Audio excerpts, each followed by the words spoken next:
Okay, so you have seen this picture already. So what I wanted to talk about is the more urban scale and landscape urbanism and integration with nature dynamics, or maybe it's better to say environmental dynamics. So I like to start with my favorite image map from Nikos Katsikis. So he tried to layer up all the surface that is occupied by human nowadays. And I should say that this is 2017. So maybe in 2020, we have even more space occupied by human. But I was really shocked by this image because I have never imagined that we really need so much space on the planet. And I wasn't thinking that the raw nature, the wild nature, is still present on such a remote territories and occupies such a small territory of our planet. So you can see that the yellow dots are the cities, and all the rest are the transportation, agricultural sites, industrial sites, and the villages as well. And I think transportation keeps a lot as well, and even the ocean is occupied a lot. And I'm just talking about the space, I think. So looking at this picture, I understood that my thoughts and my ideas about the updating and vision of the existing spaces is much more important than inventing the occupation of new lands, because we obviously occupied almost everything that we could.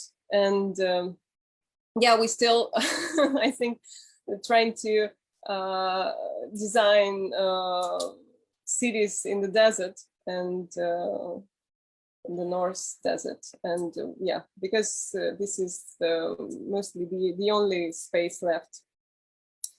So that's why I think this is really important to think about our cities and our spaces that we occupied and occupy, and think how we can update them and how we can bring them closer to natural environment, and maybe how we can bring even wild nature into the cities, or maybe how we can look into the comfort of the natural being inside our living spaces, which I think we didn't think before, because even at the moment, nature in the city, it is being observed as the commodity, not as the living organism that co-lives with us or coexists with us. So I think it is really important to change the point of view and to think about nature as something that co-lives with us, and to think how it can develop on its own, living in coexistence inside our living spaces, inside the urban spaces. So how we can change this point of view, and how we can look into the projects in different ways, into design differently. So what I learned from the landscape urbanism in the Architectural Association, which I was doing the master program there. So this was the approach that I learned from them, is that everything around us is dynamic, and everything changes constantly around us. And what they propose is to split this dynamics just for the easiness of understanding, because as we were discussing in the previous lecture, it looks really complex when you see it in total, but when you try to divide and to split into some parts, so it becomes more understandable for us, and it for the brain, for the human brain, And we can see that the complexness mostly coming from the interconnection of all those processes. So what they propose is to split into social processes, machinic processes, and natural processes. So I will go into some examples. So for example, the social dynamic processes.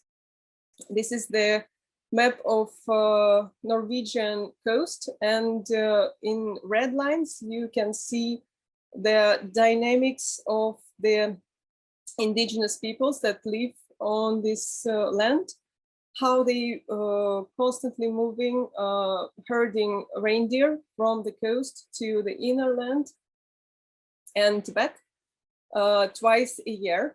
And this is mostly directed by the landscape and by the climate. And in the black lines, you can see the developing of industrial infrastructure, which is led by the government and which is mostly devoted to extracting the resources from the coast. And both those processes are social based, so is about the human, but of course it presents somehow in the land shaping, and it shapes the landscape as well. And I think it's important to see that in the places where those red lines and black lines are crossing are the most conflicting areas, and the most areas where there is a need for some intervention and some design intervention as well. So machinic dynamic process, what I mean by that is that when the man-made land shaping processes are influencing the dynamics of the landscape, how people are shaping the planet, how people are excavating the land, how they are making the city on the coast. For example, this is the coast of Mumbai, and I think the coastline is machinic, is more man-made than it was natural someday before. And again, with the clashing with the natural processes, dynamic process of the water and the longshore drift around the coast, there is the most conflicting areas which needed intervention and some design decisions. And natural dynamic processes is I think most understandable thing is how the land and how the landscape was shaped in the beginning before human came there. And here we can see the different simulations of the coast formation and how this longshore drift and the water around at the coast with the movement of the sediment is shaping the land. So, and next, I would like to talk about some projects that I was taking part in, which are trying to use those this approach, and I was hoping that it can explain more what I'm thinking about, because when you work with the nature dynamics, the most interesting is what you can do with the dynamics. And the most interesting is that the design, when you design in looking at the dynamics, and when you think about the environment as not static environment, but something that is changes, then your design should also change. And then your design should also be dynamic. So mostly what we propose to design and to use in the design is creating the stages of implementation of the project, which can be adaptable as well, and also how to create some catalogs and some tables with the methods and design interventions that can be used in different conditions, which also are adapted to different social, environmental, and machinic conditions. So this is the first project, is Shifting Arctic Boundaries, which was my master thesis at the Architectural Association. So we were looking into mostly the social processes, into the different mentalities of the people, the indigenous people that were living on this northern hemisphere in the north, and were using the landscape not as a commodity, but they are just living with it, and they really live with nature and looking into how coexist with it. And then with the Western, let's say, mentality, which came with the European people that are looking at the territory as something that can be bounded, that can be owned, and that if you have something in commodity, then you need to get profit from it. And then you need to use it and extract resources from it. So you can see on this map, in the black arrows are the movement of the people of the north, of these indigenous people, and the red lines are the movement of the Northern Sea route, which is the because of the ice melts, and you can see that gray area is the only that left from the northern ice, which I think, and it is reducing dramatically every year.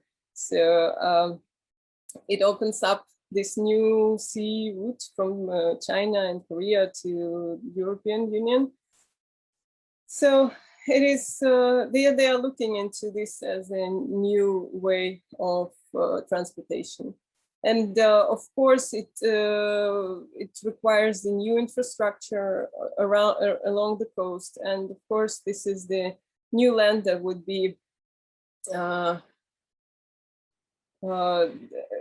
occupied by people and industries and everything. So there is an Arctic Council, and there are member states, which are the countries, so you can read them. It's Canada, Denmark, Finland, Iceland, Norway, Russia, Sweden, and US. But also the indigenous people, they are presented as a permanent participants, let's say, but they don't really have any vote in this council. So what we were trying to see is the mentality of those people, and how they are looking into the territory, and how they are living with the landscape. So we were trying to, because we couldn't find any maps which are showing this is the land of Sami, for example, because they don't have any maps, because they don't really understand what is that, because they are moving constantly. They are nomadic people, so they don't have any borders as such. And in this map, we are trying to show the map of activity of Sami, but not the map of the boundaries. And in the red, you can see the most active zones, and in the white, there is no Sami at all of these territories. And you can also see the state borders of the countries, which are splitting the one land, which was one land of one people once, but now there are 4 countries, and they need to decide and to choose which country they are citizens of. So it was really difficult, I think, for them. So we were trying, we are moving into this territory in the northern Norway, and this is one peninsula in the north, which is being occupied by different actors, which are the 4 main actors. No, there are 5. There are reindeer, red ones as well. And they all want to claim the territory on this peninsula because they are trying to build new ports, which would be devoted to the oil extraction and oil transportation as well. There's also an airport. There is a Russian border near, so it's a military post there as well. And of course, it is the really ancient place to pasture reindeer for Sami. So they all want to fight for this territory. And we were thinking about how we can work with that, and how we can, what we can do as architects with these really difficult issues and with those social mentalities. And we started from the physical model, and we started to think about the Sami mentality, how they work with territory and with boundaries.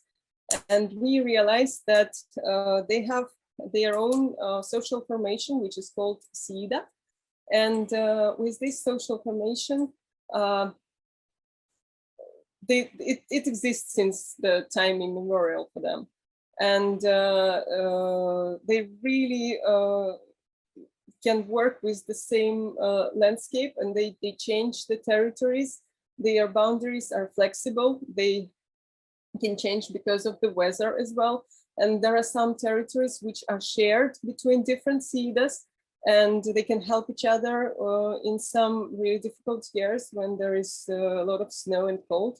And they can also change the pastures with different Sidas. And we understand that those shifting boundaries, those flexible boundaries, can be a solution for this issue as well.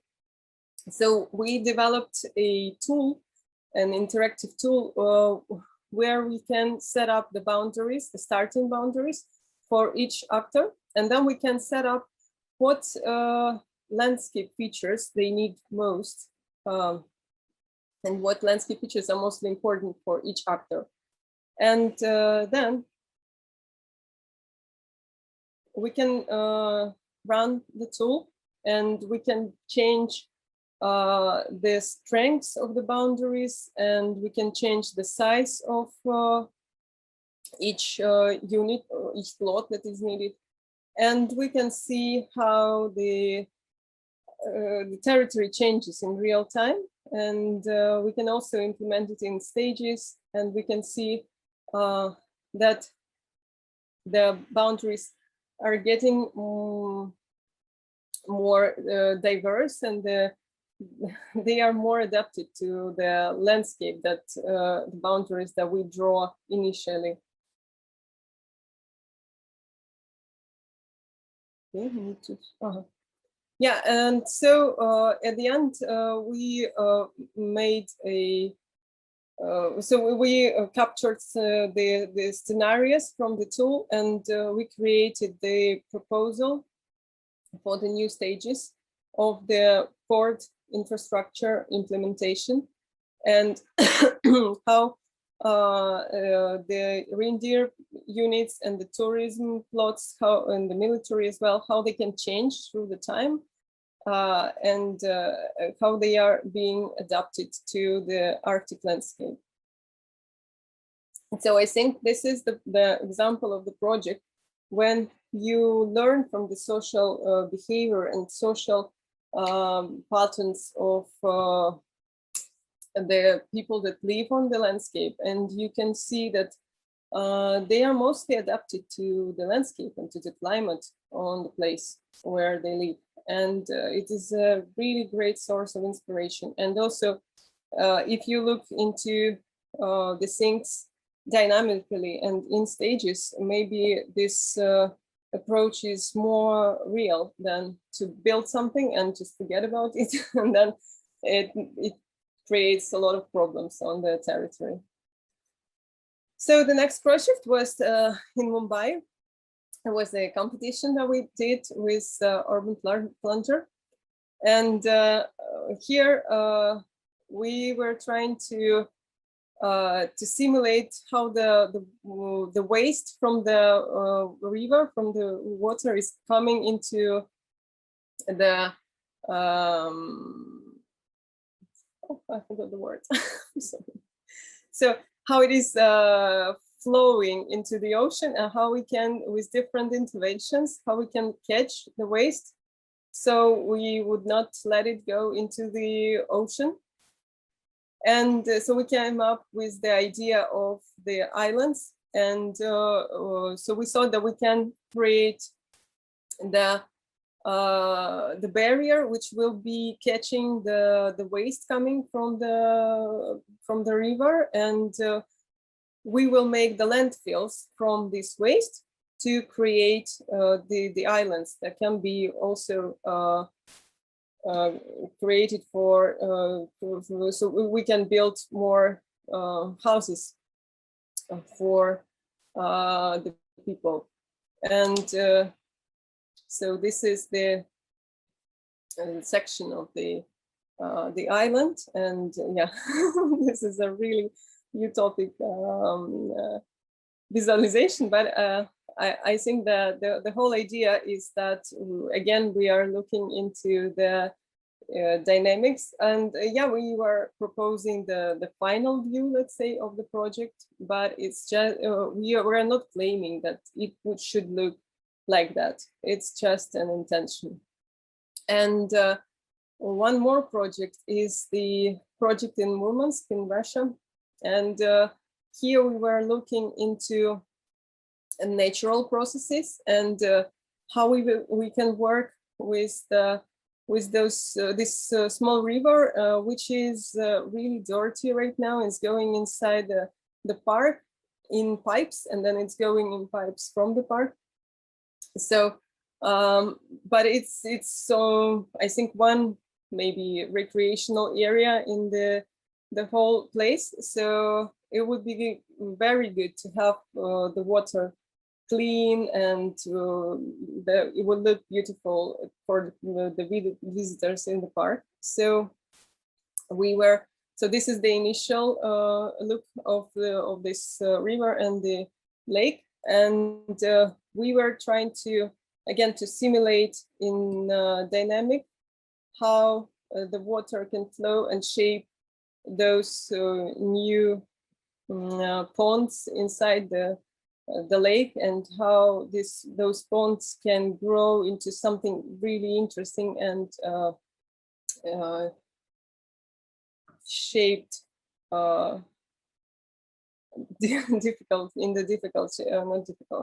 complex shapes. Okay, so this is the so talking about the city update, I think what was really interesting for us is to think about how we can look into the cities, because what the projects that I showed and that I did mostly, they were not in the urban areas, because urban areas are quite difficult to split them into processes, because they are really complex. And but anyways, this is exactly what we will try to do at the workshop.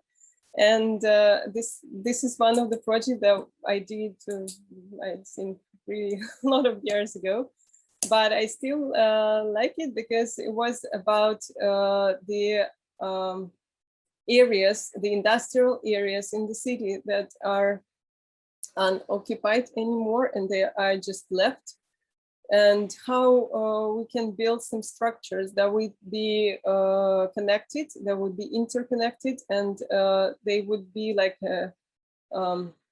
they would recycle the waste that is being left from the city, or recycle even the energetical waste, and this way to help the city be more sustainable.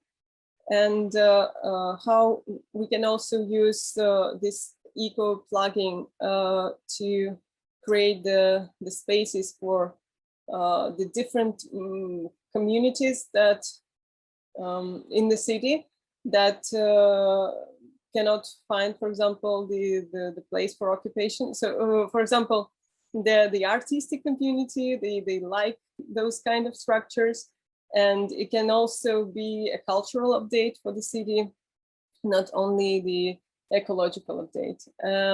So what is interesting is to see how these structures can look like on the more, let's say, architectural scale. And this is the project which was before the inhalable matter project that Katya was showing before.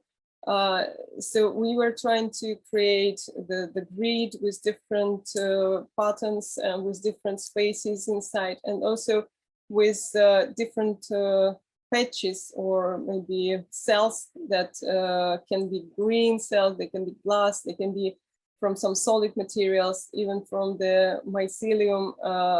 We were trying to experiment with that, with physical experimentation.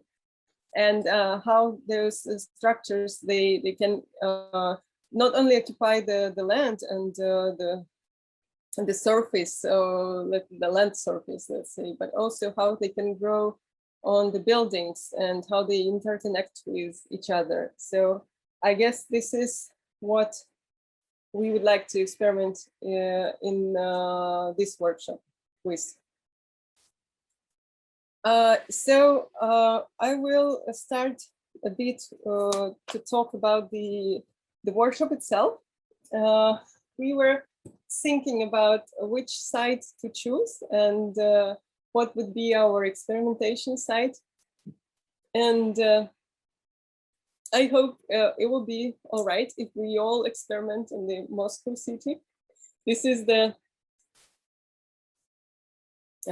part of Moscow with all those really cool skyscrapers.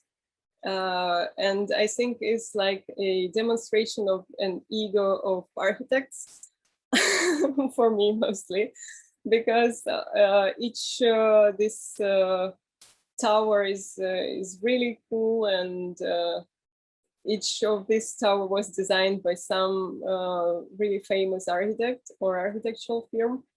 But in complex, they are not looking as a city or as an environment which is friendly to people.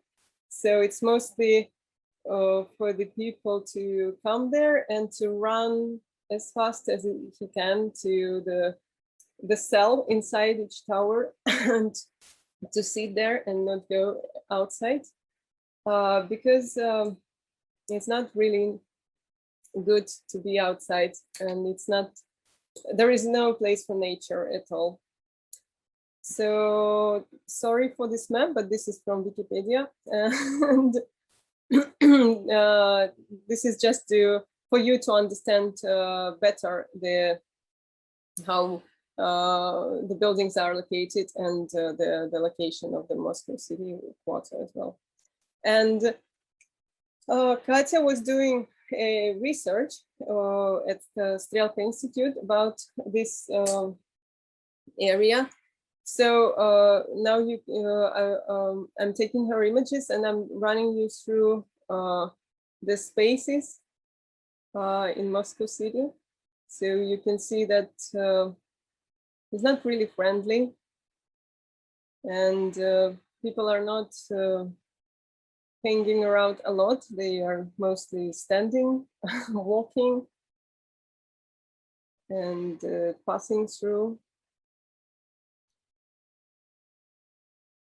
Yeah, so there is even those really interesting structures that try to imitate trees instead of putting the real trees.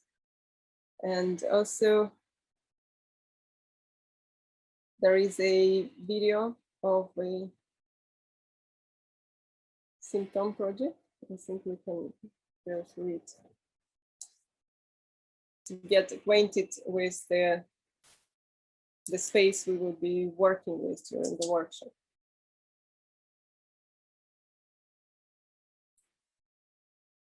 so you can get inspired.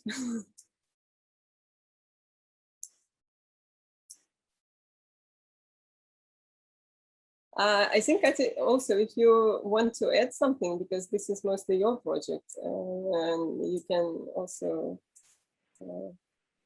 switch on the mic. Yeah, I would just personally add that it's so different from old Moscow, because I mean Moscow has it's not, because it's a very old city. It doesn't have like for example a linear structure like New York. So, but then you have this like kind of crazy patch of the skyscrapers that Nataly showed. And initially it was planned that it will have in the middle of it a park as minimum. But then of course, instead of the park, they built a shopping mall. And they're still not finished. Over the last 20 years, they keep building it. And they're supposed to finish like next year. But the thing is that already like 4 years ago, they started kind of rethinking that people are unhappy there. How can we make it better, and which kind of strategies we could implement, because what basically you see on the videos, people who work like or live, there are also like apartments, there are quite expensive apartments, and Right. also like offices, and people who work there is nothing green under it. So basically you go out to the skyscraper, and on this break people just smoke next to the entrance, but they don't have anywhere to go. No park, no green patch, anything, no like any public area. So it's extremely weird thing. Like, and also if you go there at night, and there are like for a few clubs or like restaurants, but then you kind of like in a very surreal environment. And what Symptom was doing as a project, it's kind of speculating on which kind of tool designers need to kind of analyze and understand and investigate areas like this, because there are like a lot of unused spaces. So as a team with Denise, Luna, and like we were like Phil, we were experimenting and looking into how do we extract those spaces that's unused, and which kind of agents are travel around in terms of like delivery, or I don't know if it's DHL comes in.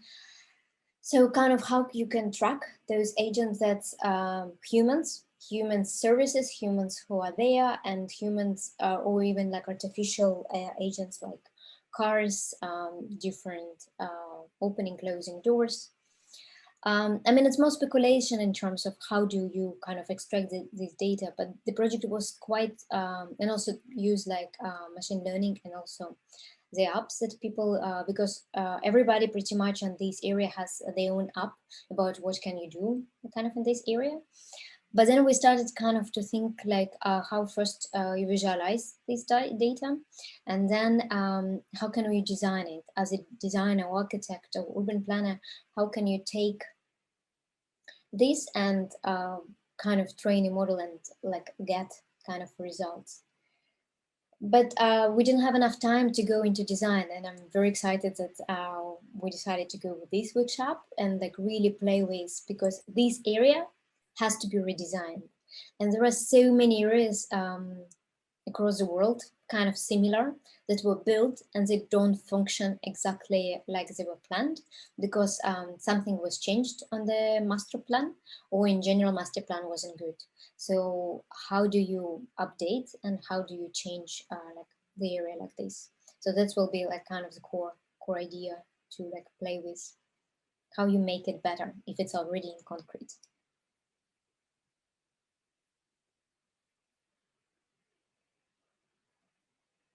And partly like our thing was creating like an interface, and interface was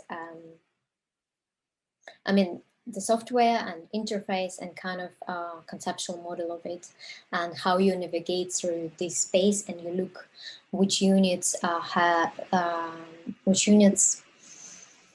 which functions, and what's kind of how is it functioning, how agents are traveling even it's more like a visualization for like a conceptual idea behind the project.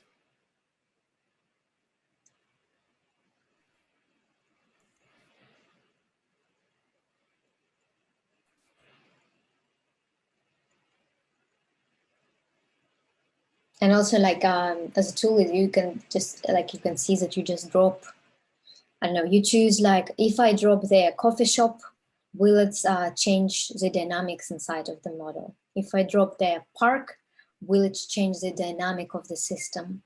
So kind of how you evaluate and how you track it, even the system is quite complex.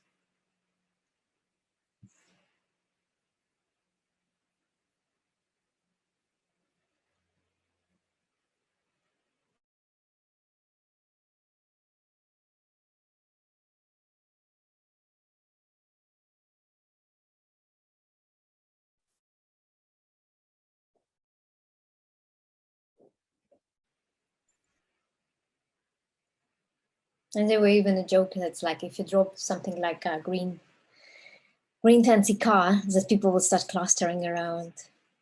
And of course, this like project was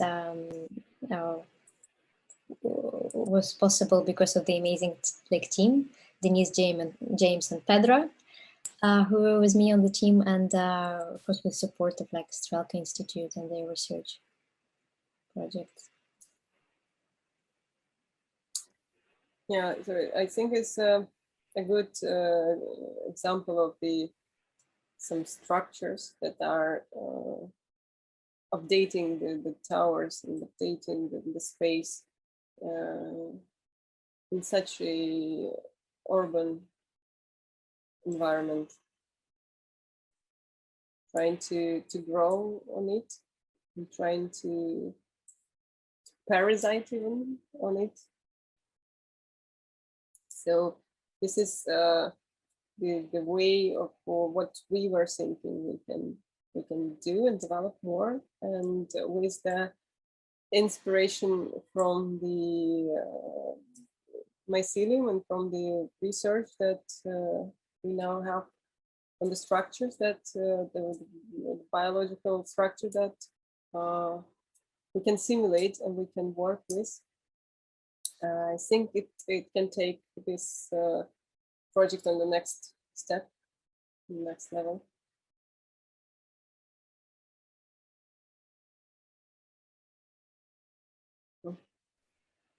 Oh yeah, sorry.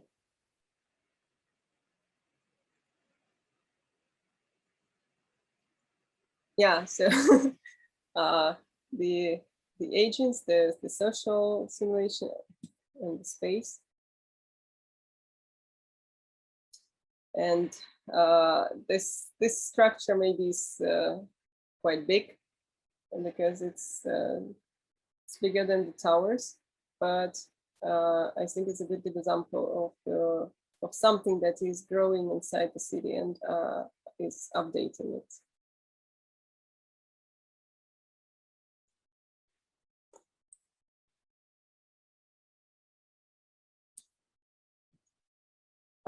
Okay, I think this is it.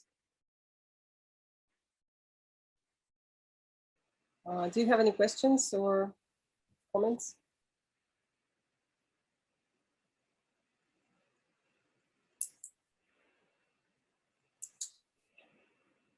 May I ask a question? What will be like, I think it will be good to identify the main aspects, directions, kind of what are we aiming to bring, what kind of we aiming to improve in terms of like functionality or design, like to give kind of any direction using kind of your landscape urbanism background, how to make it healthy and kind of better when it's already so bad. Well, I think the first thing is to understand what is bad, and this is the main idea. So first you just start to learn from the environment what is already there, and you try to split it into these 3 processes, because it's just to simplify things, and it makes it clear, because it's not always really easy to split into those three processes, because they are of course interconnected, and they are of course it's like, you know, to splitting the roots of the plants. It's always difficult. But on the intersection of those, you usually get the most interesting bits, and you usually get the conflicts and the design applications, and also the inspiration for ideas. So I guess it would be good in terms of the workshop. I think it's good to start with looking into the site, into the Moscow city, and looking into the environment, looking into the towers itself, and trying to see how people are using the space. What are the main functionality of the spaces, where the open spaces, where the green spaces, where there are apartments, where the people are living, where they are hanging out and they were working. And I'm not sure that it will show a lot with the natural dynamics in here, because I guess that the natural dynamics is what we bring with our workshop and with our structure.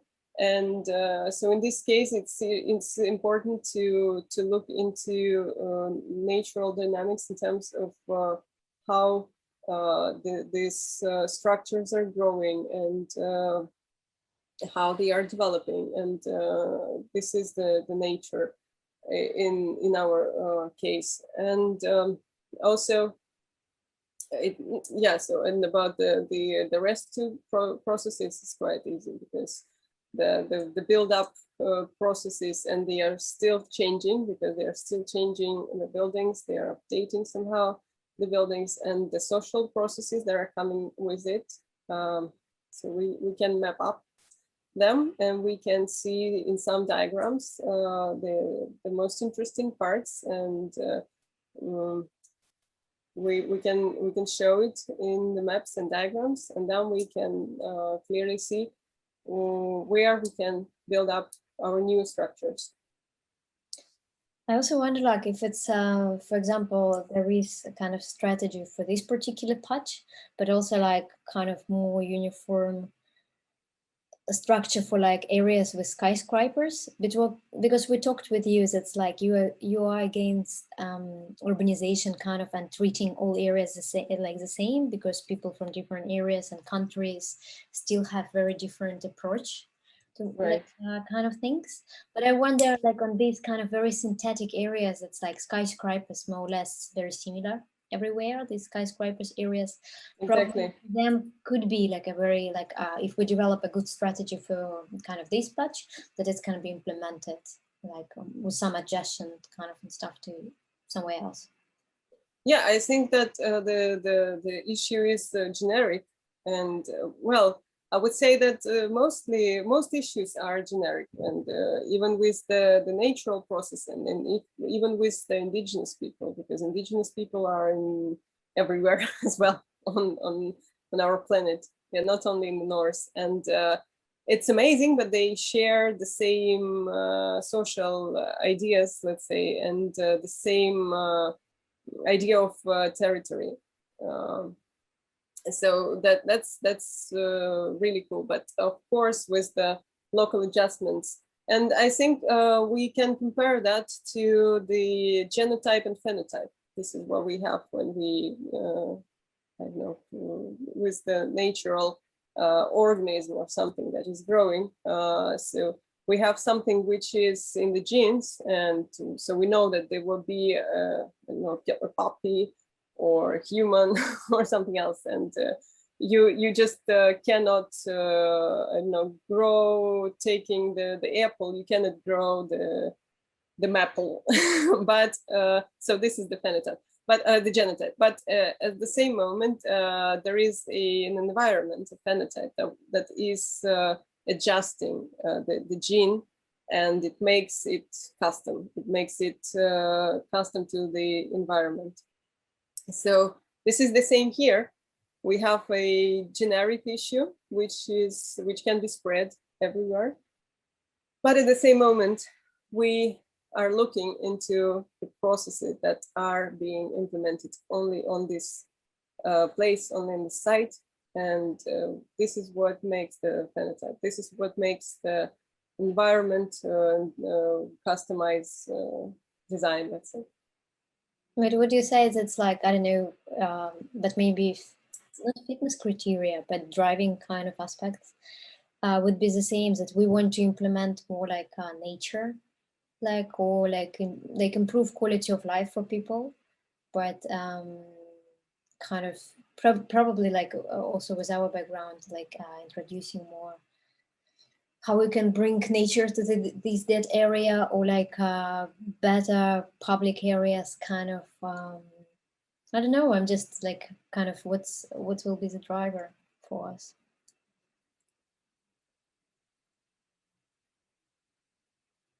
I'm not sure. my question was about like because one thing you analyze, but then you as a designer you have an idea what do you make better. So that's what we are talking this about, a gene, let's say. So we are talking about the updating the city, so the updating of these glass structures to be more friendly to people. And I think we can think about the need of people objective. Yeah. Okay, do we have any questions? Because I can keep asking and asking, like I always have to. Yeah, we can. We actually can dispute with Kali a lot. That's right. We have like debating.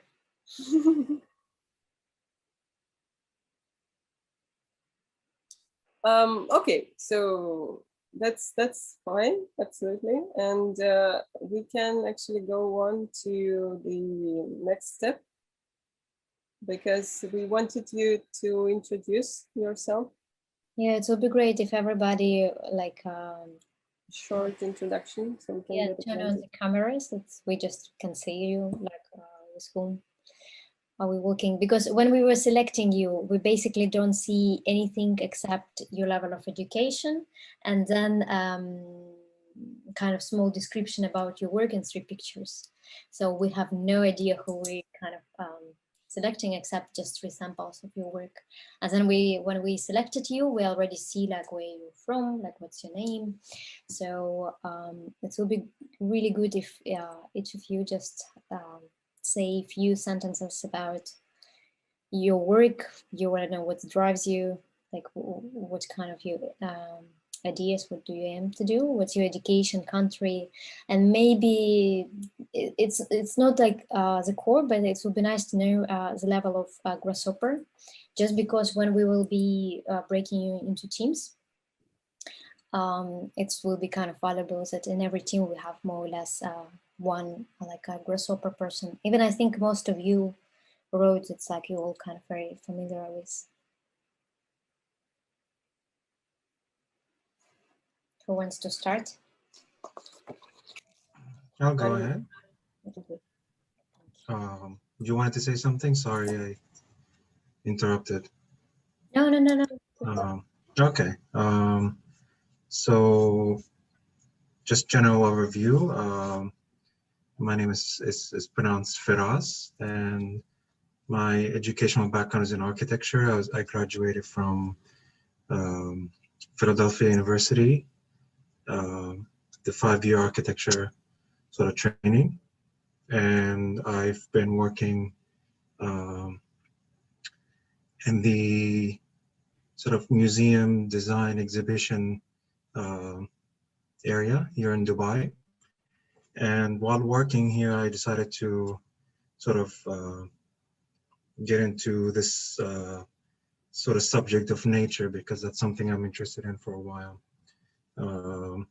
And somehow I got introduced to biomimicry, and I love the idea of learning from nature. And I just completed my master's in biomimicry from Arizona State University. And my grasshopper level education, I think, is is good enough to troubleshoot. I understand the concepts. I think it's 90% troubleshooting, 10% wow. So that's where I'm at. And I'm very excited to be part of this workshop. Thank you so much for putting it together, and thanks for the presentations. I'm very happy to be here. Thank you.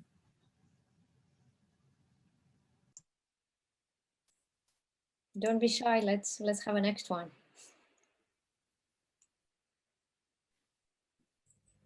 I can be the next one. So my name is Despina. I am from Greece, and my background is on product and systems design engineering.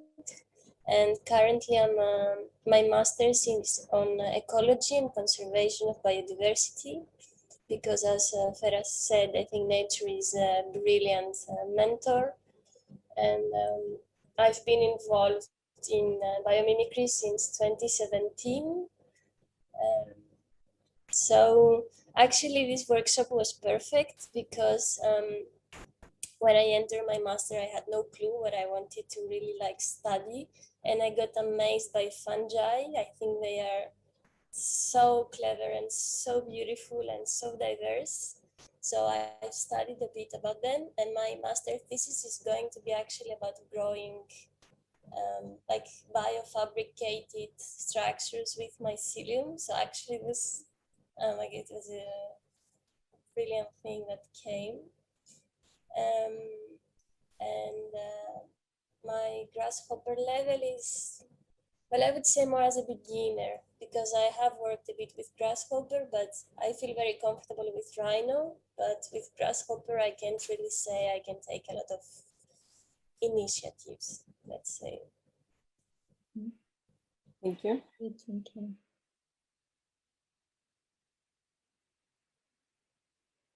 I can go. Hi, I'm Sarah. I'm from Turkey, but I'm studying in Netherlands in TU Delft. I'm doing my master's in architecture. And I chose this workshop because I'm also interested in bio-based design and want to improve myself and want to learn more. But in our track, our school, we don't have that kind of courses or any way that I could move. So I want to improve myself in outer things like workshops or lecture stuff. My grasshopper level is also beginner. I mean, I'm familiar with it since my bachelor's and doing some things with it, but I don't know if I can fully make a script from scratch, but like basic things and understanding a script and then manipulating a script and this stuff I can do. And also with Rhino, I'm really comfortable. Nice. Oh, thank you.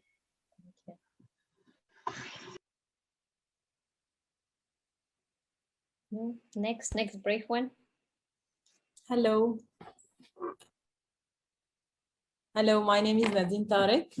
I am a teaching assistant at the French University in Egypt, and I have been graduated also from this university, architecture background, and I just finished my master's degree in biodigital architecture from WIG Barcelona. And I'm really interested in the question of biomaterials and how we can get inspired from nature in order to create innovative architectural design. And I discussed in my master thesis how could biomaterial can be integrated in the architectural design.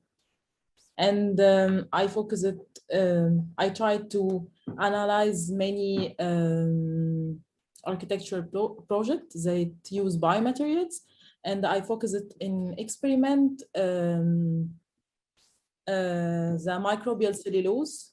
I do it many experiments in order to see how I can integrate it in my in an architectural design scale. And my grasshopper level, I think is good. I try to make it many definition, and we use it a lot during my master degree. Cool. And that's Nice.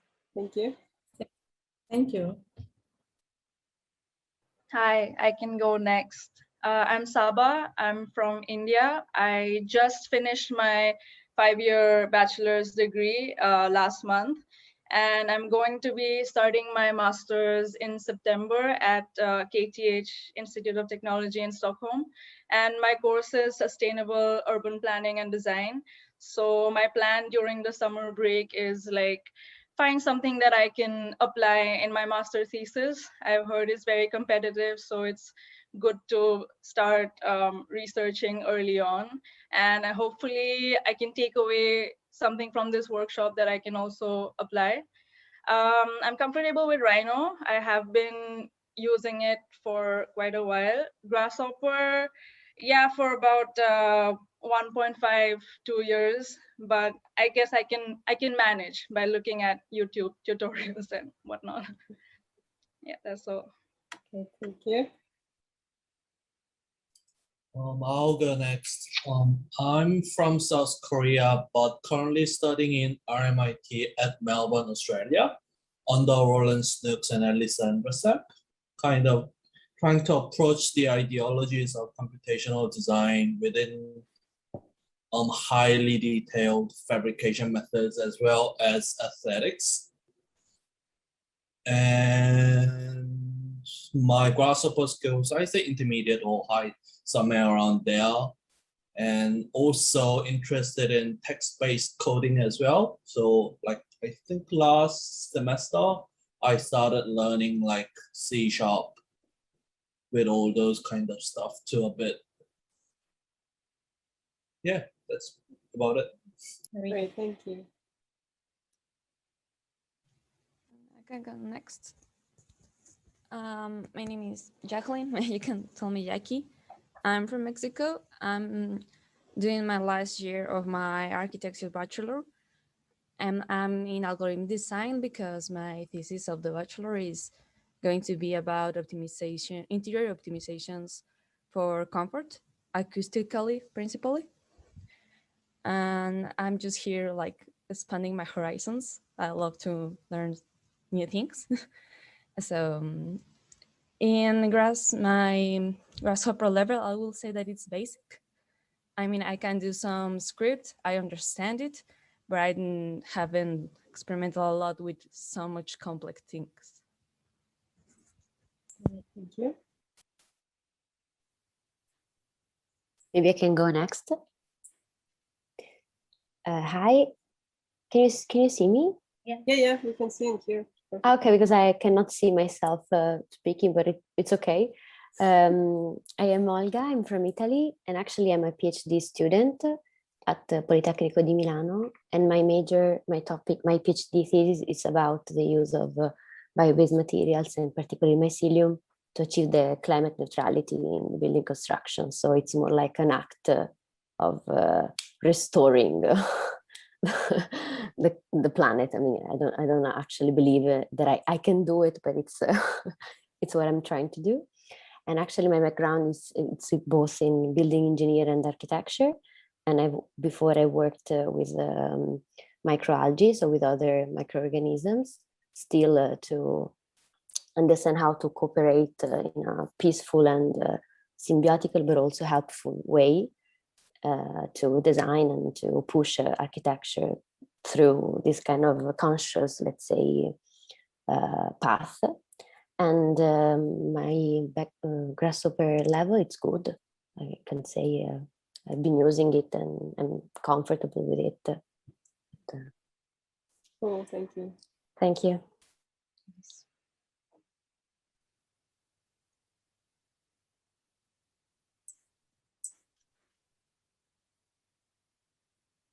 What else? You don't want to call people like it's because it reminds me schools. It's like, okay, who is not? So I really. Who is absent today? Yeah, who is absent today, darling?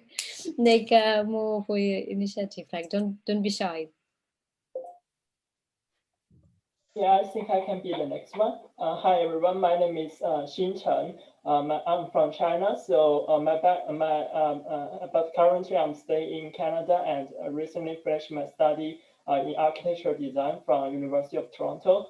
And for my hometown city, actually, it's like a very nice city with lots of natural features, and it's hometown for many great wildlife animals, including the giant panda and also with the golden hair monkeys. So you know, I developed like a very love for the nature and animals from my childhood. So actually, I love those beautiful nature very much. And for my academic or educational background, I'm pretty interested in the all kinds of disciplines, including the architecture design, landscape design, and urban planning as well. And currently, I'm working with University of Toronto Hyperloop team. So basically, Hyperloop is more like an engineering concept first proposed by Elon Musk, which is like a very super fast vacuum fast train running in the vacuum system. So I'm currently working with my school teammates to develop the very basic idea on how can we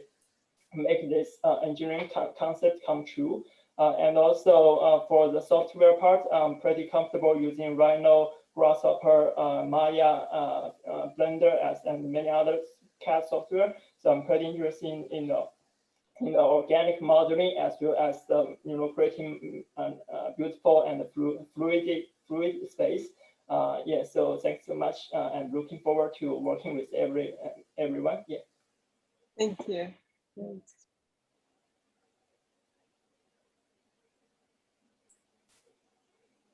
Hi. Okay, maybe I can go. Yeah, I'm from China too, and I'm going to finish my bachelor study, and then maybe I will continue my master study. I chose this studio because I'm interested in the mycelium study because a while ago I studied some slime molds, and I can be searched to some development of transportation, and I'm using Rhino and Grasshopper for some time. I think it's good enough. That's it. Thank you. Thank you. Cool. Can I go next? Mm-hmm. Yeah. Okay. Hi, my name is Amy. I'm from Thailand, and I'm currently studying in the architecture and design school in Thailand, and I choose this course because I'm interested in the environment and how to manage like the natural resources like the mycelium, and how to like use another biomaterials for designing. Yeah, and my grasshopper skill is about beginner, but for the Rhino, I think I'm doing well. Okay, yeah. Thank you. Thank you.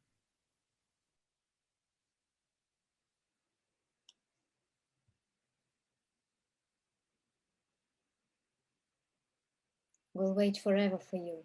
Just people. Yeah, we'll sit there during the night and wait. Who's next? Maybe someone? Ah, there is a problem with my. I'm coming next. Okay.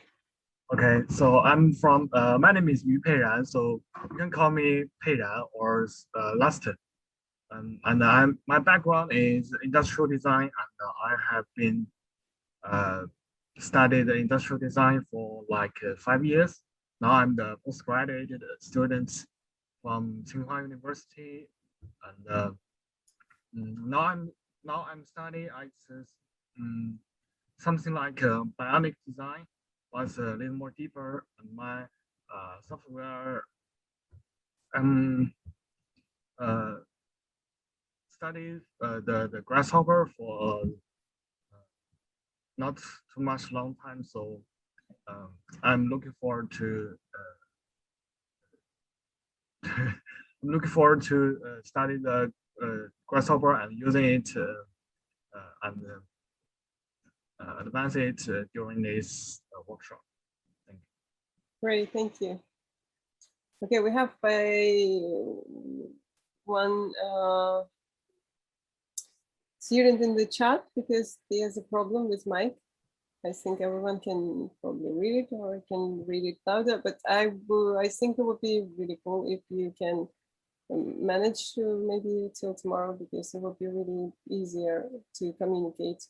And also, I think when you will work with each other in groups and in rooms, it would be cool for you to discuss. So this is Ahmed from Iraq, and he studied architecture in Kadir and in university in Istanbul, finished bachelor, and grasshopper level is intermediate. Nice to meet you.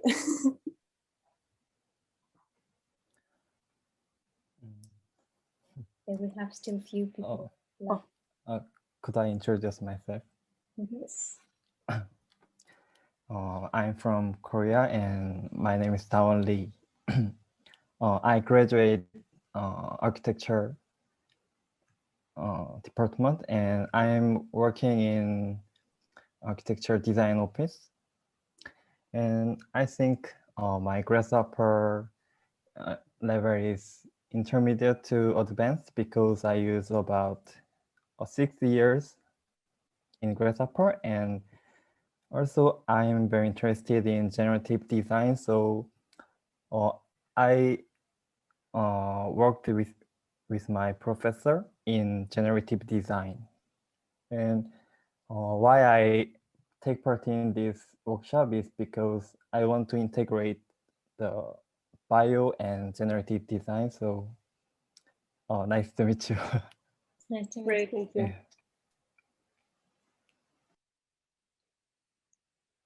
Okay,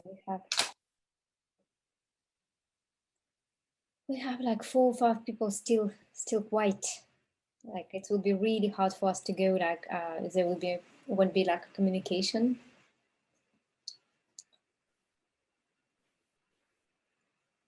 I'm not sure if they still in their life. Just like as minimum to check, like, you know, that all our participants are good in life and healthy. Yep. Okay, guys, last chance.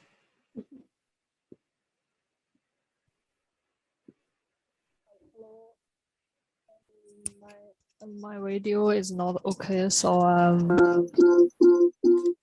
so I see this. My name is Xudan.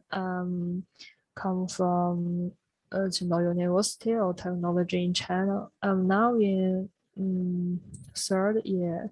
I made a project about mycelium before. It aims to revolutionize building materials technology through a combination of mycelium and modularity. But I think the logic is not very good. So I hope I can study more through this studio. So my grasshopper is okay, I think. Oh, thanks. Thank you.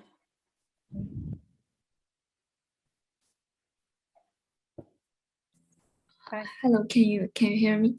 Yes. Okay. My name is Yi Yuyan, and my last name is Yan. You can call me Yan. And I'm a bachelor major in architecture at the School of Design, Shanghai Jiao Tong University.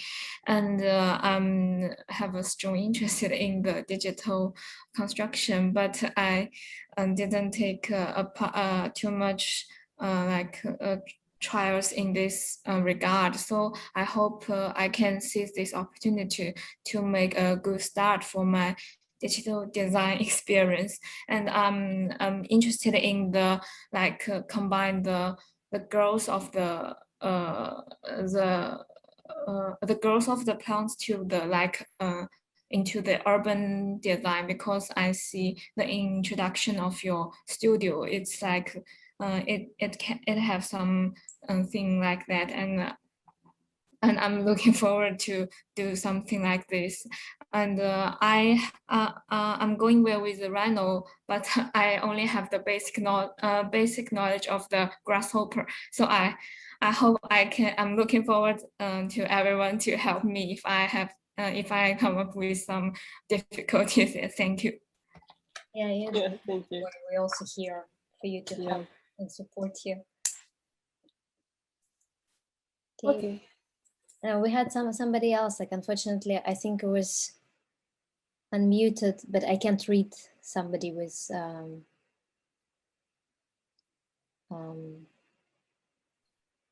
just like, I don't know this language. But I just saw like the person was unmuting, but then disappeared.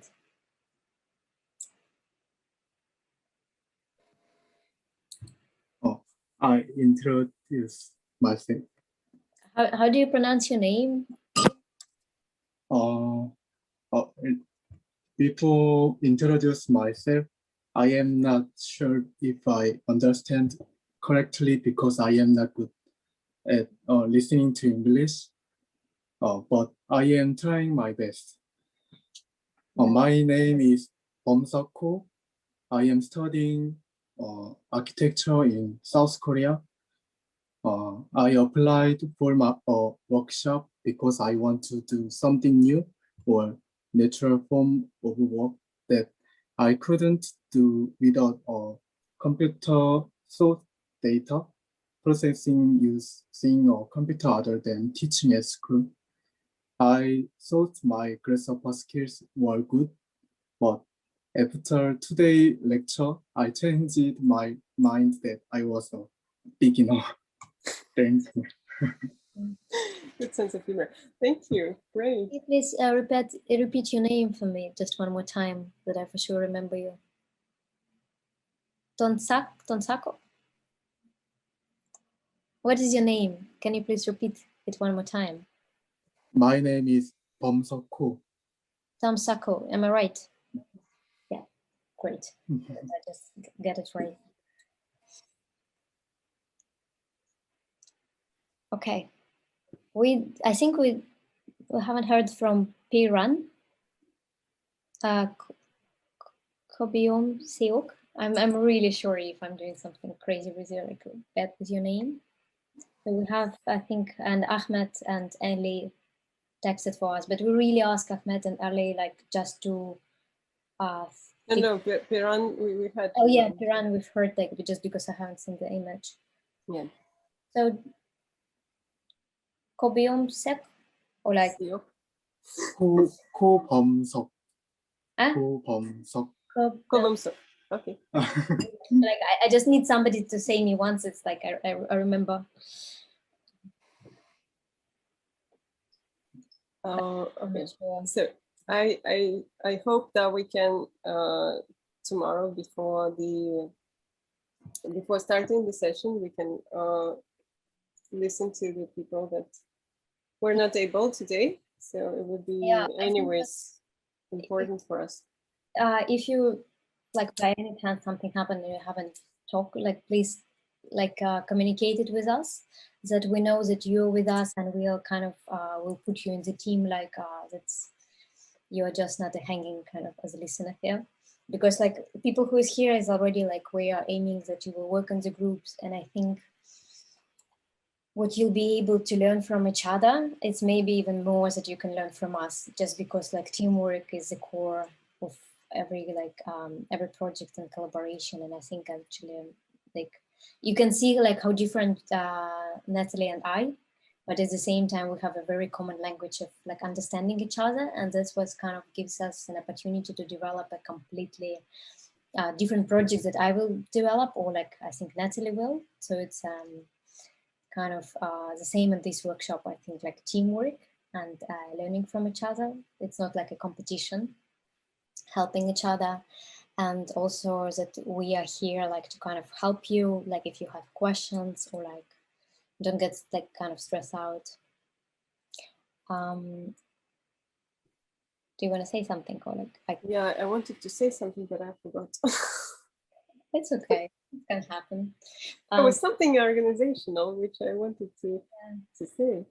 I just wanted to say that, like, in the end of the workshop, we will have a presentation that you will do as teams, and kind of about your design concept and like what you achieved. Also, it will go to Digital Futures exhibition. So they are planning to print like kind of some boards, and they also probably like we will create a video or something about workshop. So our like results will be kind of shown. Do you have a question or something? Oh, yes, I do. Just a quick question on the outcome that we have to produce at the end of the workshop. I wasn't quite clear, like in terms of how is this architectural languages that, I forgot your name, sorry, was it Nataly? Yes. And Kataya was presenting in 2 lectures. It was very much different in scale, ideas, and everything. And the site was very much like just normal skyscraper, concrete buildings, right?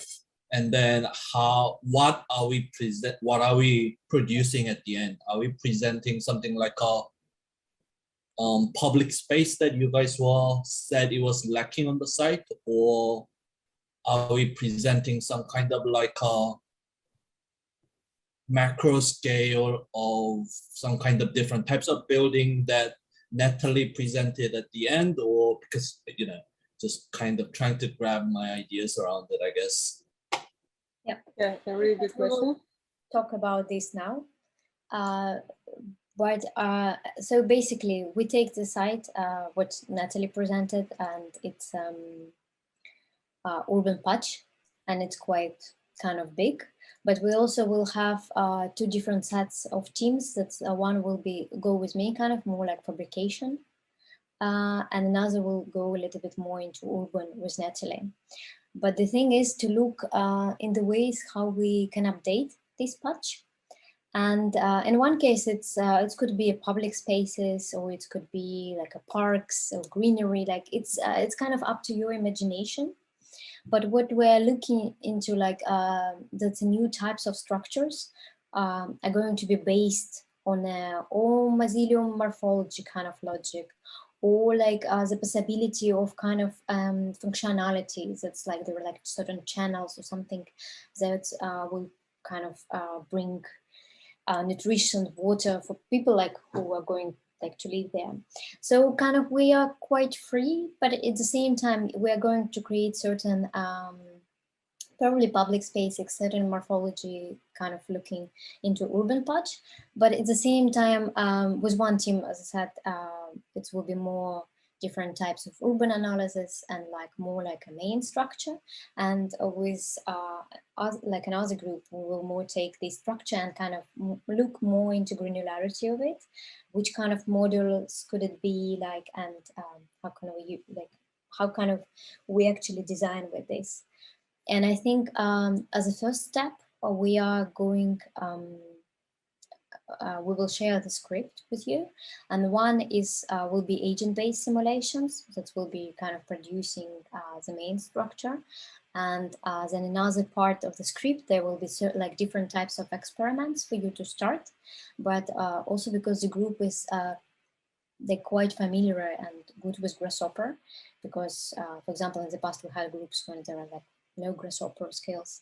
So we are giving you kind of a more starting point, and then you'll be able to play kind of and develop more like your idea further. Yeah, of course, without support if you need it. Yeah. Or with support from your team members as well, because maybe someone from better in Grasshopper than us. I don't know. Yeah, it can be also like possible that you are like, I don't know, better than us in Grasshopper, or like. Yeah, like as for us, we are working as a computational consultancy. So I don't know. I'm working with Grasshopper maybe for the last 10 years. I mean, I'm like, I started in like during AE like 2016. Yeah, so 15. I was looking into. I also do Python for Grasshopper, and yeah, I was trying to look into C#, but this is very complex and too much words to write and too much, ceremonies that you need to do.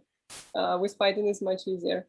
Yeah, C#. Like I tried, but like I went back like more like.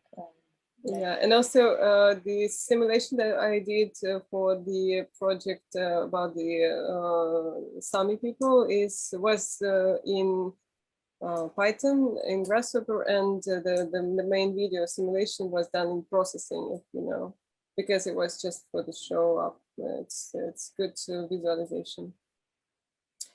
I think we have one more question. Yeah, I wanted to ask, because you only include the starting time from 1, how long will it take, the workshop days?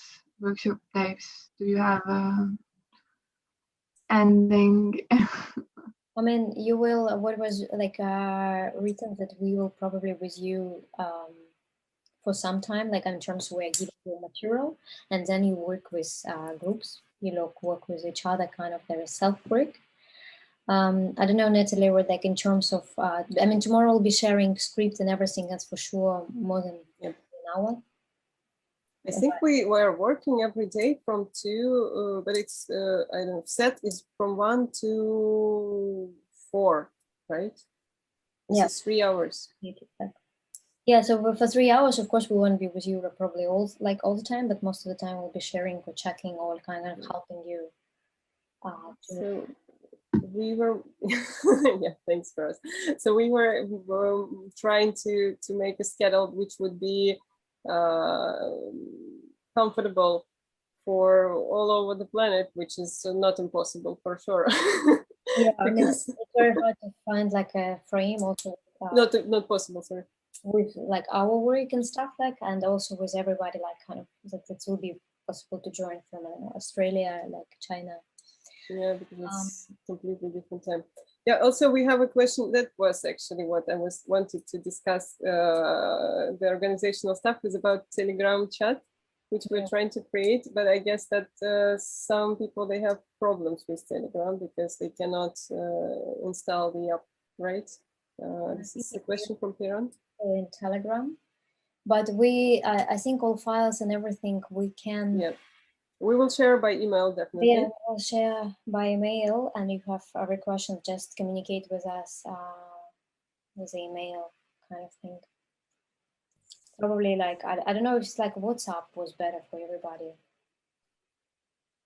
WhatsApp, yeah, because like with Telegram, it's much better in terms of like sharing the files or Signal, but yeah. Yeah, anyways, we will have Google Drive. Do you have the access to Google Drive? If we can share the links, right? Yeah, Telegram channel is also, I mean, we all files and everything we share by email and we will copy it, but it was more like for you, you can set up your own channels as a teams, like when we will break into teams, but at the same time, it was more like for you just to be in touch kind of with each other if somebody needs help or like you wanna. Yeah, so it's good to have some network. I don't know, WhatsApp, Viber, Telegram, whatever we can all use. I think it would be good to talk about what are we doing for tomorrow, because we are sharing the script tomorrow. Task for like till tomorrow will be, I mean, in particular, we didn't want to just give you kind of our ideas. We want you like to think, dream, and kind of generate your own stuff. We will share with you a 3D model of Moscow City. But I mean, basically, you can just Google. I know it's a bit confusing. Moscow is like kind of a big like city, but the area, it's Moscow. Like everybody calls it like Moscow City, but it's kind of urban, not urban, business district. Yeah, it's something like that in Google. So if you Google Moscow business district, like you will get these skyscrapers. So kind of think about your design strategy. How do you want to kind of update this area? Which kind of structures can, like, which kind of, I don't know, envelopes, structures inspired by all bio kind of stuff that we looked into today, or like from your personal background. Also, we will share 3D model, and then we will share, if you saw in the end of my lecture, like a bunch of images. That's kind of extraction of different steps, or like different strategies that mycelium uses during the growth process for like an inspiration. And so it's mainly for you to sketch, to think, and tomorrow we'll quickly review and like maybe look for like something that could be used like further, or also like share more like computational kind of things with you. Yeah. Yep, exactly. So we will share the files, a written brief or any other relevant info. Do we have a brief? Yes, we have. I think it's on the website. Yeah, it's on the DigitalFUTURES website. It's the brief what we're doing, that we're using agent-based simulations for like creating design solutions, and it's part of us will be more digital fabrication, and for part will be open scale. Collabora for Rhino 7. I think I used Collabora on Rhino 7 without any problems. I can double check because I downshifted now to Rhino 6, but like I had Rhino 7 like 2 weeks ago. So, yeah, actually, I'm using Rhino 6 as well. I didn't switch to Rhino 7. No, but I used Rhino 7 and I was me too. Collabora, but I will double check. Yeah, so for today, what Patty said, we wanted to share the site, so you get into the site, you get yourself into it. You can walk on Google and you can see the symptom project again, and so you can get inspired how you can collaborate. And also, if you can look into any information that you can find about the towers and the plants, I will also share some information that I have found about, I think, 3 towers inside the Moscow city, and also, I don't know, maybe Strava heat map to see how people are walking around, or maybe some other information, because I think maybe it's much easier for me and Petya to find information because we can talk Russian, and we can, because lots of information in Russia is about yeah. So yeah, you can if you find something which you can see, you think is interesting and you can't understand, you can send it to us so we can help you with it. Yeah, feel free to share it with each other, kind of, because it's group work. And yeah, and would be really great if while you are getting inspired, you start drawing things, just not simulating, not working with computer, but with your hands and with your brain and inspiration. What you think? Because that would be really great next day after we show the scripts, that you can show your sketches and we can discuss them, and we can see what is in each sketch can be going on to the next stage, and yeah, can develop it further. Also, as a team, you'll be able to combine kind of your ideas. And I think it will be interesting in the end to see all kind of paths like through the workshop, from like sketches, from developing like a unit or like analysis, that it's not just a kind of fancy geometries. It has like some like thinking, functionality, inspiration from side, kind of that there are like more layers than just like playing with Grasshopper. Okay, so I think it depends if somebody has questions. Yeah? I'm sorry, I have a question. Go ahead. I didn't get well. We should have a look on the document that you would share it, but we have to get inspired in order to create what? Something on the urban scale or something on the building scale? I didn't get well. I think like during the next like half an hour after we finish the meeting, you will get from us like an email, and there will be like a 3D model and those images with mycelium. And then you kind of decide, like if you're a product designer, like you don't have to go to urban scale. You take your own scale and what you're comfortable with to design with.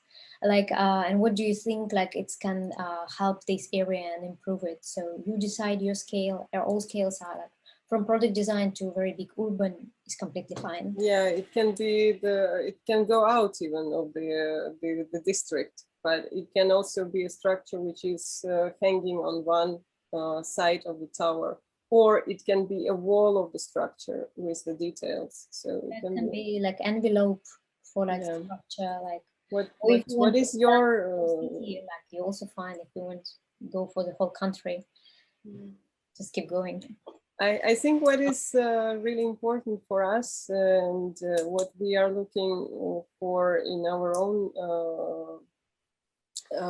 development, let's say as architects, is our own artistic feature. Let's say what we as an architect, what I can bring myself and what am I myself. And I think this investigation is the most interesting and the most important than producing a lot of projects, because you shape yourself and you ask yourself what is interesting for you, and this is why actually people will be listening to you, because they want to know. I think it's some unintentional interest, and we are also interested in each one of you as what you can bring into the workshop and what we all together as a team can do, sharing these thoughts and this inspiration from each other. I think this is the most important. Yeah, because from my personal experience, like working with different teams amazes me every single time that people understand things completely different. Exactly. And it's beautiful because like after every meeting, if you discuss like what somebody said you something, like people depends on their mood or their vision, like background, they will tell you a completely different story from what happened there or what they understood or how they see it kind of. And of course, working longer with each other, you know, like better. But in general, still it's like unbelievable beauty and complexity kind of that can be created just together. So bring your sketches tomorrow, any ideas at any like scale, kind of any materials that you need from us, like just ask us kind of and we'll share. But for the starting points, it's like sets of images and 3D model and your kind of design, your design vision. And also, as you see, like there are no limitations in terms of, we're not trying to create a perfect business center. We're trying to kind of challenge how it's going to be like different, like for people. And sometimes you should get like a like a little bit crazy just to like let the idea, because we all trained. I personally, before I went to Architectural Association, I was trained in Russia, and I was building after like I was like a project architect and building shopping mall, movie theaters, apartment buildings, and now it's really hard for me to imagine that I was doing this, because currently my career looks like completely different. And I do architecture, but it's more like a modular or like parametric or something that's it's hard for me to think like that I would design a concrete building, but it's gonna happen. So it depends on your, I mean, everybody, it seems like have quite unique background, but even if you like more from, still from like more kind of traditional practice, just free yourself kind of to dream, play, and don't be afraid that it will look weird, just because I look at my own stuff quite often and do what's happened to me that I'm doing what I'm doing.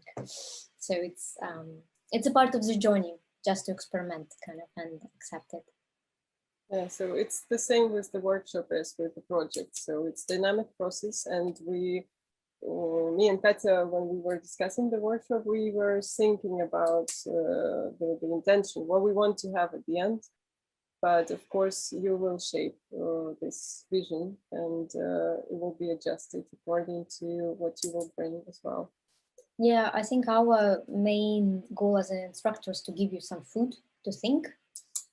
and for you already like to process the way you kind of want. And it's also up to you, like time and investment kind of course it's great if in the end you will have like a project, a story that, I don't know, you can use for your portfolio for like a future, but still the main to be kind of brave and like push yourself to experiment a little bit more.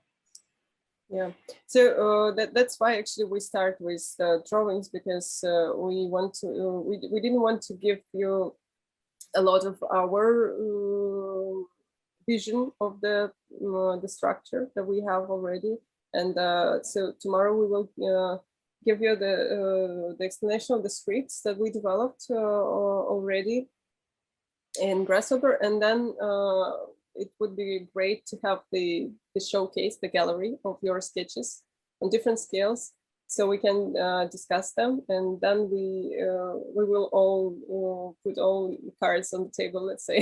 So me and Katya will share our vision, and you will share your vision, and then we can work on. We will open our cards tomorrow. So like, but just don't be so shy, like on the introduction. Just be bold as designers, brave. I want to say no, this was not shy. I think it was I want to thank you all for the introduction. It was really cool that you all talked. No, I'm surprised that it was really hard, not the way people introduce themselves, hard to get out, like people to speak. That's fine, I guess. And of course in the first lecture. And for my workshops is perfect. Okay. My experience. Yeah, so you'll just get a mail from us during the next half an hour. Okay, so I have a question. Sorry to interrupt. Should we install Culebra 1 or 2, or would it make a difference? 2, right? It makes, yeah. Yeah. Good question. That's the latest stuff. And to add on that, Rhino 7 is okay because yeah, I haven't tested it. You always can down save it, like if you want, if you need like us to look through your file, so there is no problem. But we both now on Rhino 6. Thanks. But everybody, like, if do we have anybody with Rhino 5? Everybody. I can re-download it if that's. No. I think we can start working with that, and then we can see. But I don't think there will be any problems. It will be just... because I was using like Rhino 7, and I didn't have problem with other guys with Rhino 6, and yeah, so it's completely fine.